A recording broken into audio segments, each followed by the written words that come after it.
kami Dayak, khususnya suku kami Manyan, bukan masalah besar kecilnya denda adat itu, tetapi orang yang sudah dilakukan denda adat, dia berarti pernah melanggar adat.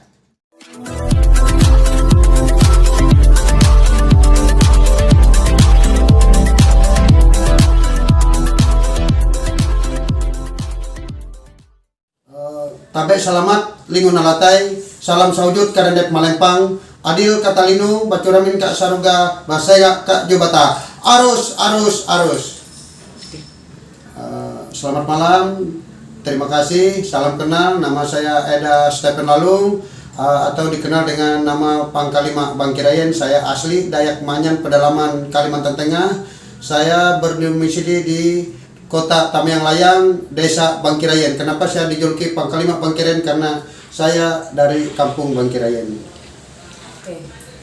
Tapi selamat lingun altai, salam sujud karindem malempang. Nah, kontes media yang menyutai bani untuknya di Wilayah. Sekarang saya lagi bersama dengan Abang Eda Stephen Lalu. Nah, sekarang kita berdua lagi berjumpa, bersilaturahmi dan juga sambil mau membahas masalah kemarin yang masalah pesulap merah. Oke, kemarin kan baru ada pertemuan dari adat Dayak dengan pesulap merah. Sebenarnya apa yang dibicarakan kemarin? Kemarin kumpul semua Dewan Adat Dayak dari semua provinsi di Kalimantan untuk mengikuti bayar denda adat yang dijatuhkan kepada saudara kita Marcel atau dikenal dengan Marcel Radipal atau dikenal dengan pesulap merah Indonesia. Nah, dasar pemberian denda adatnya apa, Bang? Hasil yang kemarin itu pasalnya adalah dia membuat gaduh, membuat ketidaknyamanan kami khususnya masyarakat Dayak yang ada di Pulau Kalimantan. Bang Eda, saat kemarin bertemu Marcel langsung, apa sih yang disampaikan Marcel kepada masyarakat Dayak? Marcel menyampaikan maaf yang sebesar-besarnya kepada semua warga Dayak dimanapun berada, dan Marcel tidak mengulangi lagi hal-hal tentang menyentil atau menyinggung tentang pengobatan Dayak, karena pengobatan kami adalah kearifan lokal. Kenapa kami sebut kearifan lokal? Karena itu ialah yang kami lakukan turun temurun, dan kami bukan trik atau bukan sesuatu yang dibikin-bikin atau sulap. Oke, ini dari Dayak itu kan banyak sekali ya, Bang. Ini ada Dayak Manyan, Dayak Ngaju, banyak lah gitu. Setiap Dayak sendiri punya cara yang sama gak sih untuk kearifan lokal, untuk pengobatan segala macam tuh sama gak sih? Kami beda-beda. Sebetulnya kami sangat beda-beda. Kalau kami suku Manyan, kami bisa menggunakan balian, kami bisa menggunakan media-media yang minyak-minyak yang diwarisi turun-temurun untuk pengobatan.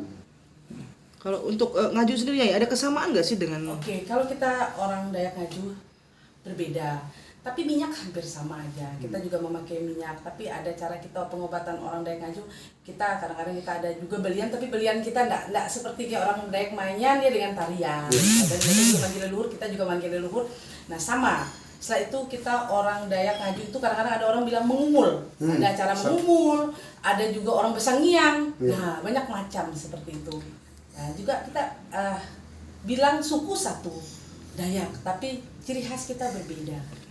Oke, di pengobatan ibu Dayak itu kan ada juga seperti menari ya, tapi ada juga yang bilang yang nyinyir-nyinyir lah, apain sih gitu. Tapi memang kalau dari Dayak sendiri gitu, memang itu memang ada tariannya kah, atau memang ada leluhur yang masuk kah, atau seperti apakah gitu?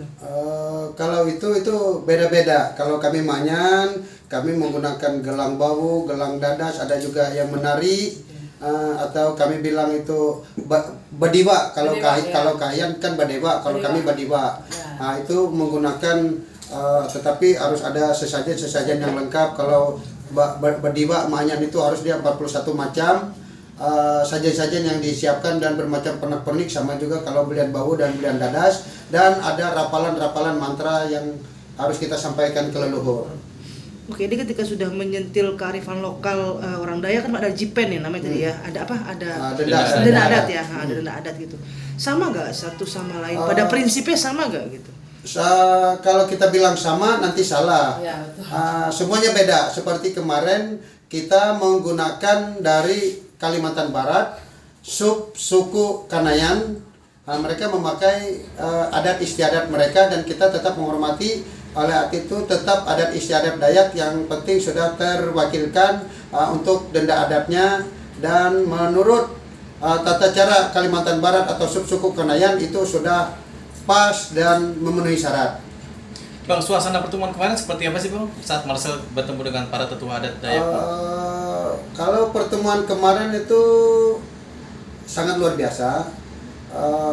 Kita namanya orang melakukan kesalahan dan minta maaf, kita akan terbuka.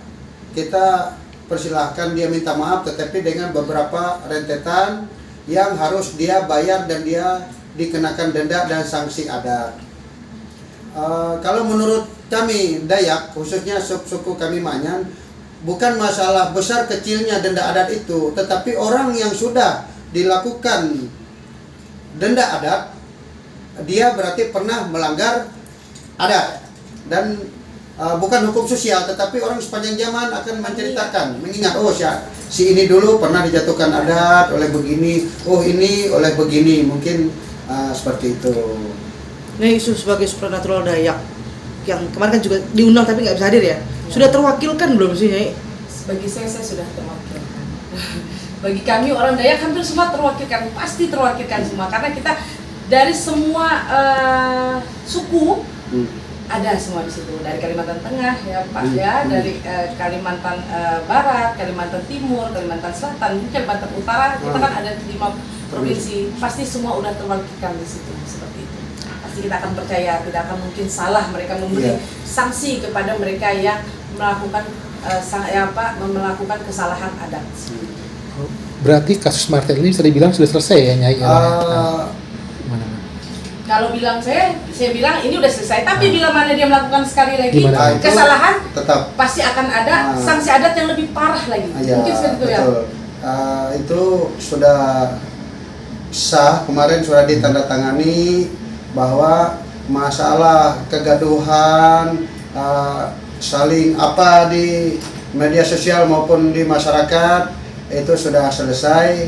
Andai ada sesuatu dan lain hal di kemudian hari ada orang mengatakan sesuatu lagi, itu di luar ranah yang sudah diselesaikan kemarin. Bang, kalau Marcel kan tipenya suka menantang pembuktian. Nah, kemarin sempat ada itu nggak? Maksudnya dia menanyakan nggak, atau mungkin orang tetua adatnya yang justru memberi penjelasan, pemahaman?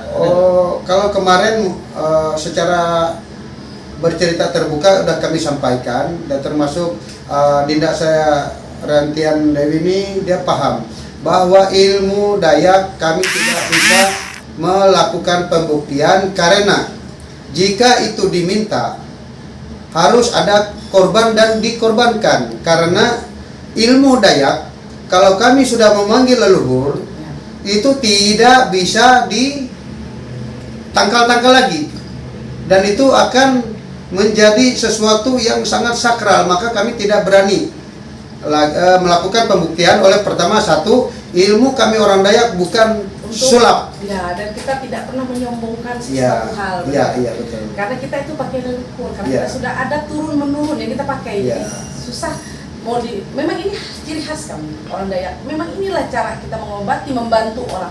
Kita tidak pernah seperti ini kita dengan gaya kita menunjukkan bahwa kita bisa mengobati orang, kita enggak. Yang orang kita orang Dayak tidak pernah mengundang orang, tapi oranglah yang datang kepada kita untuk meminta bantu berobat dengan kita. Selama ini seperti itu kita lakukan, benar nggak? Betul. Loh, tadi kan emang bilang kalau ini udah tanda tangan, tidak mengulangi segala macam. Kalau di luar itu berarti sudah di luar. Berarti di sini katakanlah mungkin hilaf sekali lagi gitu. Berarti sudah bukan tanggung jawab kalian jika ada yang bertindak ya? Ya, itu di luar konteks yang sudah diselesaikan oleh Dewan Adat Dayak Jakarta maupun Majelis Adat Dayak Nasional, bahwa setelah penandatanganan kemarin berarti masalah kekisruhan kemarin dengan Marcel itu sudah selesai dan tidak ada lagi tuntutan di kemudian hari. Sip. Oke. Oke. Kalau terakhir Bang mungkin pesan Bang, buat- karena kan akan banyak orang seperti Marcel ya, yang menyentil-nyentil budaya atau ingin pembuktian. Ada pesan nggak Bang? Pesan saya kepada saudara-saudara kita setanah Dayak maupun dari Sabang sampai Merauke, jangan kita saling mengganggu, saling mengatakan dia yang paling bagus atau dialah yang paling hebat, karena kita ini bermacam-macam suku di Indonesia ini. Marilah kita menghormati adat istiadat masing-masing supaya kita kedepannya ini rukun dan damai, tidak ada lagi kisruh-kisruh. Seandainya pekerjaan orang dukun atau apa, haknya dia, itu hak pribadinya dia. Kita yang penting kita tidak mengganggu dan dia tidak merugikan orang lain, itu sah-sah saja selama ada orang berobat dan orang percaya itu pengobatan yang bisa menyembuhkan. Jangan lupa ya di subscribe dan nyalakan lonceng notifikasinya.